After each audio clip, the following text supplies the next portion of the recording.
नमस्कार दोस्तों, स्वागत है आपका आज फिर से ज्ञान से भरी एक और धार्मिक कथा में। आज की इस धार्मिक कथा में हम जानेंगे कि माता पिता को दुख और कष्ट देने वाली औलाद के साथ क्या होता है। जब किसी के जीवन में किसी जीव, इंसान या जंतु की दुख कष्टों से भरी नकारात्मक ऊर्जा मंडराने लगती है, तो ना तो वह व्यक्ति जीवन में कभी महान बन पाता है और ना ही जीवन भर सुखी रह पाता है। मरने के बाद तो उसका और भी ज्यादा बुरा सफर शुरू हो जाता है। चलिए आज इस धार्मिक कथा के माध्यम से एक सच्ची घटना पर आधारित घटना को समझकर जीवन में सीख लेते हैं। अपने माता पिता की सेवा न करने वाला, अपने माता पिता को परेशान करने वाला, उन्हें दुखी करने वाला कभी महान नहीं बन सकता है। ऐसा व्यक्ति आध्यात्मिक मार्ग में तो कभी भी तरक्की नहीं कर सकता। श्रीमद् भागवत के अनुसार गोकर्ण जब काफी लंबी तपस्या के बाद घर आए तो उन्होंने देखा कि उनका घर तो सुनसान पड़ा है, एकदम वीरानी छाई हुई है।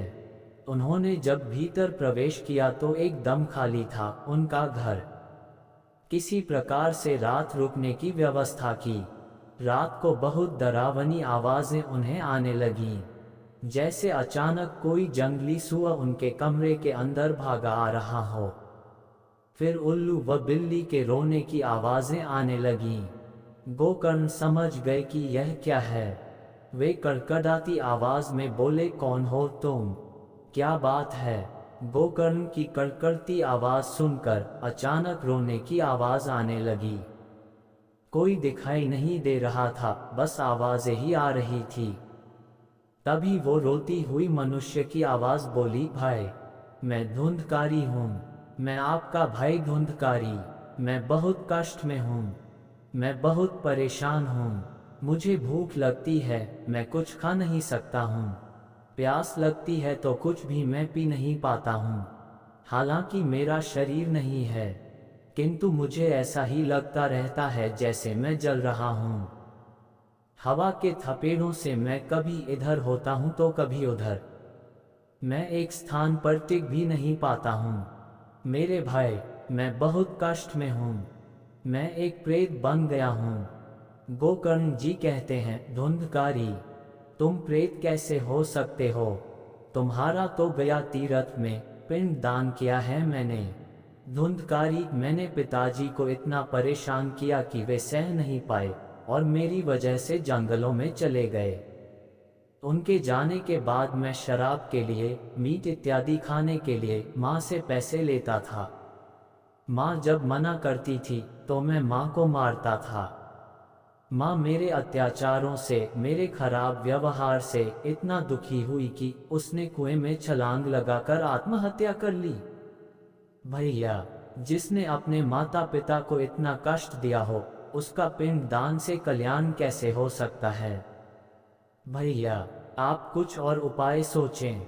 धुंधकारी का कैसे भला हो सकता है? उसके लिए गोकर्ण जी ने सूर्य देव से सलाह की।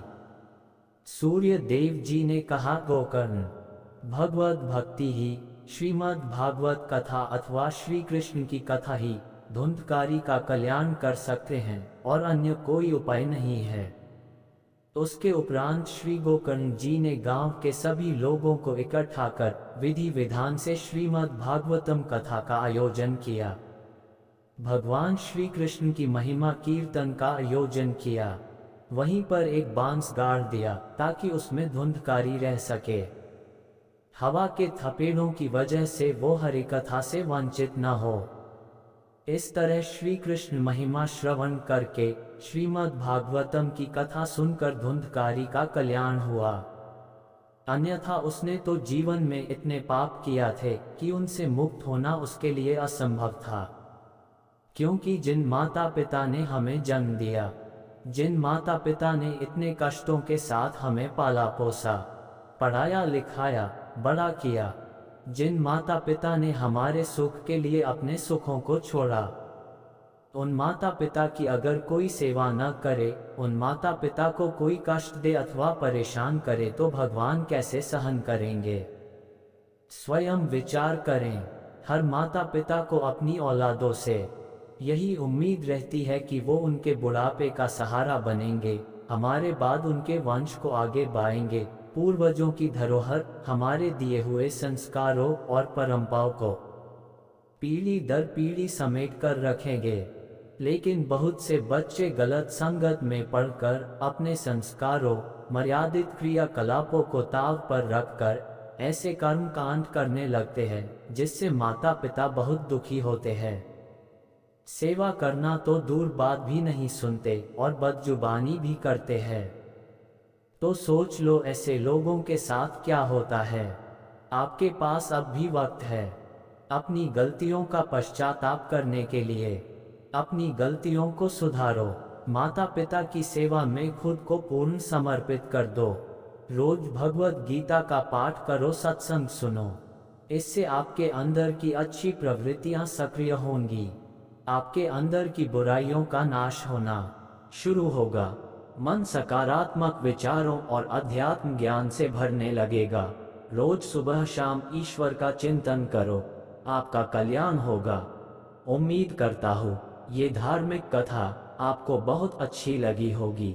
इस धार्मिक कथा को लोगों में शेयर करके आप भी थोड़ा पुण्य कमाएं।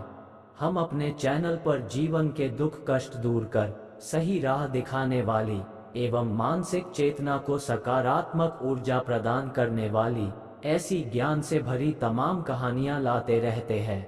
इसलिए हमारे चैनल जीवन ज्ञान दर्पण को अभी सब्सक्राइब कर लीजिए और बेल आइकॉन को दबा दें ताकि सभी नई वीडियो आपको सबसे पहले मिले। हमारे चैनल से जुड़े रहे। धन्यवाद।